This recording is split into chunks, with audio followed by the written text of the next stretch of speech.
আপনারা দেখেছেন গুম কমিশন রিপোর্ট পেশ করেছে, সেখানে একটি ছাত্র সংগঠনের রিপোর্ট তারা আলাদা করে পেশ করেছে। একক ছাত্র সংগঠন হিসেবে 31% গুমের শিকার হয়েছে শুধু বাংলাদেশ ইসলামী ছাত্র শিবির। বিএনপি, ছাত্রদল, তাঁতি দল, যুব দল, অমুক দল, তমুক দল সব মিলেও 35% হয় না তাদের। একসাথে দেশের দুটো গণমাধ্যমের ফটোকার্ড হুবহু নকল হলো। তারপর সেখানে একটি ভুয়া পরিসংখ্যান দিয়ে দাবি করা হলো ভোটারের পছন্দের শীর্ষে নাকি জামাতে ইসলামী, তারা সবার চেয়ে এগিয়ে আছে। শুধু তাই না, এনসিপি নেতা সার্জিস আলমও নাকি বলেছেন জামাত এবার সরকার গঠন করতে পারে। তবে যাচাই করে দেখা গেল প্রতিটি দাবি মিথ্যা।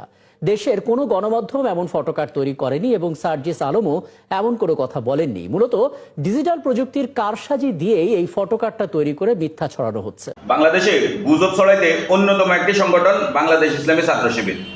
গুম কমিশন এমন কোনো রিপোর্টই প্রকাশ করেনি যে 31% ছাত্র শিবিরের, বরঞ্চ সাম্প্রতিককালে গুম কমিশন একটা বক্তব্যে বলেছেন যে তারা 101 জন গুম হওয়া ব্যক্তির স্বজনদের সঙ্গে কথা বলেছেন।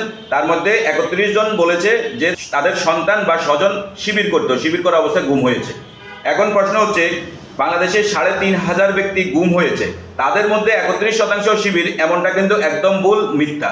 তাছাড়া শিবিরের কতজন গুম হয়েছে আজ পর্যন্ত তারা নিজেরাও জানে না। বিভিন্ন গণমাধ্যমের সূত্র অনুযায়ী ধারণা করা হচ্ছে শিবিরের 145 জন গুম হয়েছে, অথচ গত 2023 সালের জানুয়ারির 10 তারিখ পর্যন্ত গুম হয়েছে বিএনপি, যুবদল, ছাত্রদলের 600 নেতাকর্মী। এই যে রিপোর্টটা আপনারা দেখতে পাচ্ছেন।